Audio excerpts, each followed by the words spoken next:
Driver ने धीरे से अपना चेहरा पीछे घुमाया 180 डिग्री, और आर्यन ने देखा कि ड्राइवर की जगह वहां सिर्फ एक खोखला कंकाल था जिसकी आंखों में 1 और 0 चमक रहे थे। इंटरनेट से कोई बाहर नहीं जाता आर्यन, सब यहीं अपलोड होते हैं।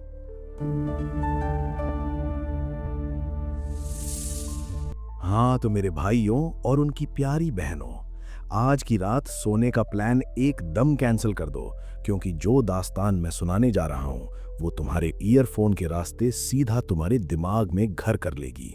मैं हूं आपका दोस्त अनीश और आप देख रहे हैं अनीश स्टोरीज ओरिजिनल। आज की हमारी स्टोरी का नाम है the digital Aghori, code of death. Kolkata की वो भीगी रात, चारों तरफ एक अजीब सा सन्नाटा था। सिर्फ बारिश की बूंदें पुरानी इमारतों से टकरा रही थीं, जैसे कोई पुराना राज भुसभुसा रहा हो। हमारा हीरो आर्यन अपने छोटे से कमरे में बैठा था। लैपटॉप की नीली रोशनी उसके चेहरे पर एक भूतियानी चमक दे रही थी। उसने डार्क वेब से एक फाइल डाउनलोड करनी शुरू की, सिर्फ 666 केबी की फाइल। उसने सोचा था कि ये कोई कोडिंग सॉफ्टवेयर है, लेकिन भाई इंटरनेट की हर गली हमेशा सेफ नहीं होती।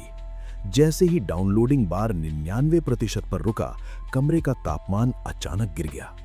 इतनी ठंड अचानक कैसे? आर्यन ने देखा कि उसके सांस लेने पर मुंह से धुआं निकल रहा था।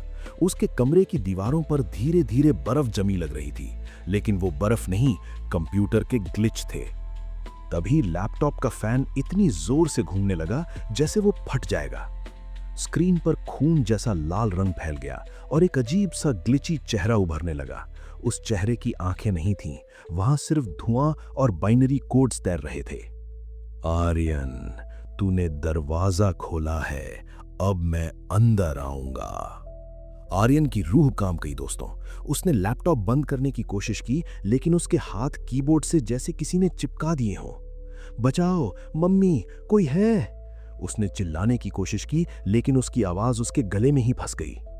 अचानक लैपटॉप की स्क्रीन से काले वायर्स निकलने लगे। वो वायर सांप की तरह आर्यन के पैरों से लिपटने लगे। वो चीखा, वो तड़पा। उसने देखा कि उसके कमरे की फोटो फ्रेम्स अपने आप फट रही हैं। आर्यन ने हिम्मत जुटाई और एक झटके में वायर्स तोड़े और दरवाजे की तरफ भागा। बाहर की भीगी गलियों में वो नंगे पैर दौड़ रहा था। हर गली के कोने में उसे वही नीली रोशनी दिख रही थी। कोलकाता की वो गलियां जो उसे बचपन से याद थीं, अब बदल रही थीं। सड़कों की जगह वहां अब सर्किट बोर्ड्स बन रहे थे। उसने एक पुराने पीले रंग की टैक्सी को रोका। उसने सोचा ये उम्मीद की किरण है।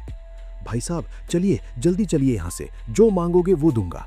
टैक्सी चलने लगी, पर रास्ता बदल गया था। टैक्सी के अंदर से जलते हुए मदरबोर्ड की बू आने लगी। ड्राइवर ने धीरे से अपना चेहरा पीछे घुमाया 180 डिग्री, और आर्यन ने देखा कि ड्राइवर की जगह वहां सिर्फ एक खोखला कंकाल था जिसकी आंखों में 1 और 0 चमक रहे थे।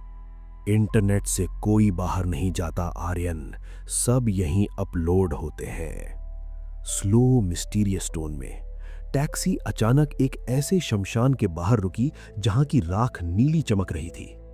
आर्यन ने टैक्सी से कूदकर भागने की कोशिश की, लेकिन शमशान की जमीन उसे धंसने लगी। वहां धुएं के बीच बैठा था डिजिटल अघोरी। उसका त्रिशूल हवा में तैर रहा था। आर्यन, अब तेरा सिस्टम क्रैश होने वाला है। दोस्तों, क्या हमारा आर्यन सच में एक डिजिटल राख बन जाएगा, या फिर वो तांत्रिक उसे बचाने सही वक्त पर आएगा? जानने के लिए अभी के अभी सब्सक्राइब करें अनीश स्टोरीज को। भाई सब्सक्राइब कर लेना, अगला पार्ट में और धमाका है, क्योंकि अगले एपिसोड में शुरू होगी असली जंग कोड और तंत्र की। तब तक के लिए अपना फोन चेक कर लो, कहीं ये वीडियो कोई जाल तो नहीं।